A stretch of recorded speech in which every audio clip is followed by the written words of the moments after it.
Hello good morning guys. आज अपन पढ़ते special pathology. सबका यही क्वेश्चन रहते हैं कि स्पेशल पैथोलॉजी इतनी बड़ी है, कितने क्वेश्चन आते क्या करना है। तो देखते हैं अपन आज। तो उसमें है सबसे पहले कोई भी स्पेशल पैथोलॉजी का क्वेश्चन आ रहा है तो उसके अपन कोई भी डिजीज आ रही है तो उसके नाम के अकॉर्डिंग उसकी डेफिनेशन बना सकते हैं। अगर अपन को डेफिनेशन अच्छे से पता होगी तो अपन पूरा कर सकते हैं। तो उसमें कोजेज क्या क्या होंगे, क्लिनिकल मैनिफेस्टेशन और डायग्नोस्टिक इवेल्युएशन अपन को लिखना है। उसके बाद जो इसमें स्पेशल पैथोलॉजी में जो क्वेश्चन मेन चीज़ होती है हिस्टोपैथोलॉजिकल चेंजेस लिखना अपन को विथ डायग्राम के साथ, कम से कम 1 से 1.5 पेज का। तो अपन इसमें देखते हैं ग्रोस फीचर्स। इसमें 2 टाइप के होते हैं, ग्रोस फीचर, माइक्रोस्कोपिक फीचर। जो ग्रोस फीचर्स होते हैं उसमें अपन को क्या क्या देखना है। इन्फ्लामेशन हो रहा है ऑर्गन में तो उसकी साइज पे क्या इफेक्ट पड़ रहा है, पिंक कलर पे क्या इफेक्ट, डिस्कलरेशन हो रहा है, उसकी ब्लड फ्लो कैसा है, वार्म फीलिंग्स, पेलर वगैरह देखते हैं। अगर ऑर्गन में फाइब्रोसिस हो रहा है तो वहाँ पे वाइटिस स्कार बन जाएगा, एट्रोपी हो सकती है, साइज कम हो सकती है, हाइपरट्रोफी साइज बढ़ सकती है, या फिर उसमें हाइपरप्लेजिया जैसी कंडीशन भी आ सकती है। उसके बाद अपन देखेंगे अगर ऑर्गन में ग्रेनुलेशन हो रहा है तो वहाँ पे एक्जुगेट्स है वो बढ़ जाएंगे, नेक्रोसिस या बैक्टीरियल इन्फेक्शन हो जाए। उसके बाद अपन ये देखते हैं कि जो इन्फ्लामेशन है, इन्फ्लामेशन हो गया ऑर्गन में तो अपन वहाँ पे जो एक्जुगेट से डेड सेल से वो कलेक्ट होकर वहाँ पे पस बन जाएगा। अगर पस बन गया तो 2 काम हो सकती है, या तो ऑर्गन की रिकवरी हो के फाइब्रोसिस हो जाएगा वहाँ पे और स्कार बन के हीलिंग हो जाएगी, या फिर वहाँ पे नेक्रोसिस की डेथ हो जाएगी। उसके बाद अपन देखते हैं जो माइक्रोस्कोपिक चेंजेज है वो क्या होते हैं। तो माइक्रोस्कोपिक चेंजेज में ऑर्गन की ब्लड सप्लाई किस तरह अफेक्ट हो रही है, वीनस सप्लाई, आर्टरी सप्लाई।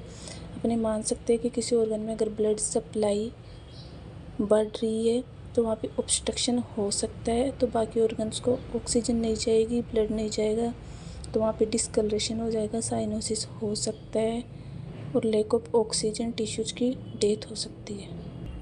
उसके बाद उसमें ये देखेंगे अपन की जो भी सेल है, अफेक्टेड सेल है या फिर अफेक्टेड ऑर्गन है, तो उसमें जो इन्फेक्शन इन्फ्लामेशन हुआ है तो वहाँ पे न्यूट्रोफिल्स, प्लेटलेट्स, मोनोसाइट या जो मैक्रोफेजेज सेल्स होती है वो सेल्स वहाँ पे बढ़ी हुई मिलती है। उसके बाद किसी भी पर्टिकुलर ऑर्गन की पर्टिकुलर सेल लाइक दिस अपन ऐसे मान सकते हैं जैसे स्पेशल सेल्स, जैसे लीवर है, लीवर अगर अफेक्ट होगी तो उसकी हिपेटोसाइट सेल्स के अकॉर्डिंग अपन लिख सकते हैं, या फिर लंग्स है तो न्यूमोसाइट सेल्स के, न्यूमोसाइट सेल्स कम हो रही है, ज़्यादा न्यूमोसाइट सेल्स रप्चर हो गई, या फिर उसमें डिजनरेट में भी उसमें पस फॉर्मेशन हो सकता है, स्कार बन गया, हाइपोक्सिया हो गया।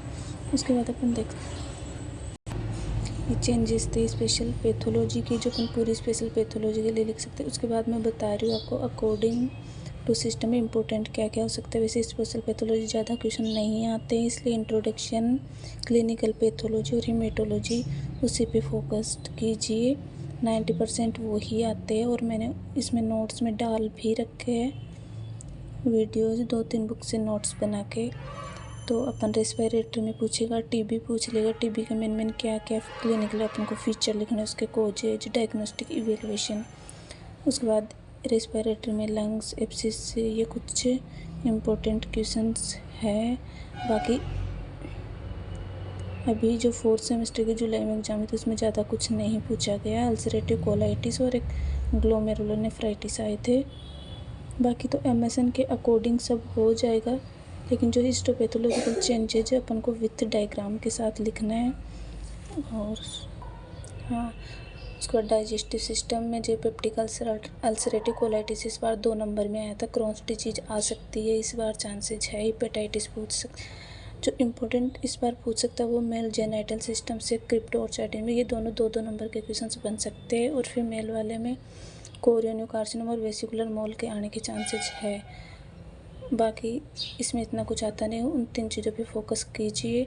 और डायग्राम अगर कोई भी डिजीज आ रही है जैसे लाइक दिस अपन मान सकते हैं टीबी आया है तो टीबी में हिस्टोपैथोलॉजिकल चेंजेज लिख के अपन लंग्स का डायग्राम बना देंगे। मतलब डिजीज के अकॉर्डिंग उसका डायग्राम बना के पर्टिकुलर पाथ को अपन डार्क कर देंगे और उस पर लिख देंगे कि ये सेल यहाँ पे रप्चर हो गई, डिजनरेट हो गई, या फिर ये अफेक्टेड हो गई। तो विथ डायग्राम के अपन को करना है। अगर वीडियो अच्छा लगा हो तो उसको लाइक करना, शेयर करना, सब्सक्राइब करना और कमेंट भी करना। बाकी जो मैंने नोट्स के वीडियोज़ डाल रखे हैं तो आप बता सकते हो कि इस तरह ठीक रहेगा, या फिर